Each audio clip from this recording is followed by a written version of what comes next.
Our political insiders join us in the studio now on CBS 21 News at 5:30. Tony May for the Democrats, Charlie Giroux for the Republicans. Guys, as always, welcome back from vacation. Glad to have you. Good to be here. It's good to have you back and talk about Pennsylvania voter ID, because I know you both totally disagree on this. Today, the state brought some witnesses forward.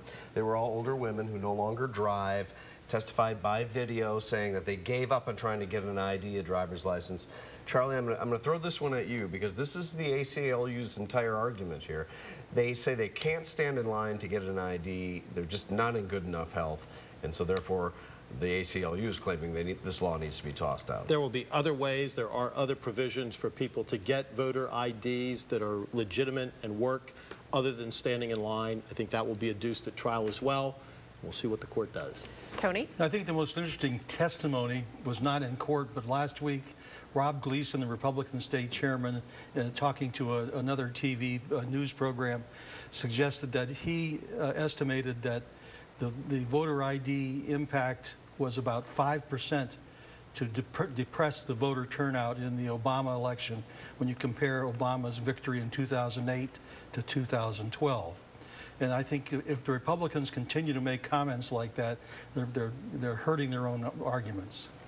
What's your reaction, Charlie? Well, I didn't hear the comment, but I think Chairman Gleason has already walked that back a little bit. Yes, he has. In effect, said that he misspoke.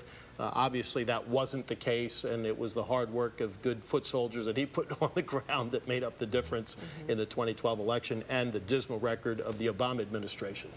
All right, and the other side to that, the state's saying, hey, we're going to make sure everyone is able to get an ID. That's not going to be the issue. I mean, ultimately, Tanya, that's where this discussion ought to be. Letting everybody that wants a voter ID and wants to vote get one. A proper, common sense, voters across the state still believe this is a common sense proposal. You can get an ID if you want one. If you want to vote, you ought to have one. The sanctity of the process needs to be maintained. The counter argument, Tony, is that even if one person doesn't get to the polls because they're blocked by this. Yeah, this is a post-9/11 mindset. I mean, I grew up being told that one of the great things about America is you didn't have to prove who you were to anybody. You could walk the streets without carrying an ID. No one could come up to you and say, I want to see your papers.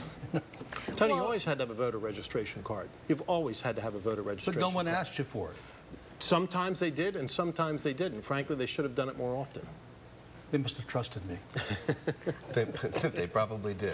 All right, let's move on to President Obama's remarks. We just showed this before we went to break.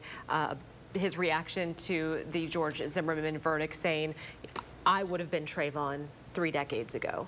A lot of people criticizing him for either not coming out soon enough or even coming out at all and making it, some people say, a race issue. This case never was a race issue. The detectives that investigated it early on said there was no racial motivation whatsoever. This case, tragically, went from being a tragedy to being a criminal offense because it got politicized. The media, frankly, bears a lot of responsibility for that. I mean, they're still, even in the little clip that you showed, putting up a picture of Trayvon Martin when he was, I think, 12 years old. Very different looking than he was at the time of this incident, when he was like almost 6'2", 175 pounds, calling him a child, all these kinds of things, and referring to George Zimmerman as a quote-unquote white Hispanic in an effort to make a racial case where one simply didn't exist. I find it very interesting that it's Tavis Smiley who's taking the president to task, and Armstrong Williams is defending him on this one. But the real undercurrent here that's very sad is the politicization of this case. Politics and the criminal justice system don't mix, and racial harmony isn't moved forward or advanced by that kind of thing. Do you feel the president had to make a statement? I feel the president had to make a statement because Black America needed to hear something that someone at some level of government, especially the African-American president of the United States, was aware of their feelings in the situation. Charlie, the one thing that's difficult for white Americans to understand is how African-Americans see the rest of the United States and how they're treated. The president, I thought, characterized it very well about saying there's a presumption when you see a young African-American man in the store or something that he might be up to something wrong. You may think differently. I got news for you, Tony, and for the president on this one. I got followed around in the stores when I was a little kid, too. I mean, that again, is just something that is not specifically racial.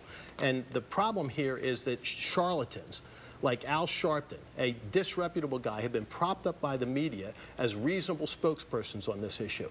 I mean, the Tawana Brawley famous Al Sharpton should not be the spokesman on this issue in any way, shape, manner, or form. And unfortunately, that responsibility lies at the feet of the media. All right, guys, we've got to wrap it up. Thank you always for your comments. The clock we ran appreciate out. you having you here. And you can see our political insiders every Tuesday on CBS 21 News at 5:30.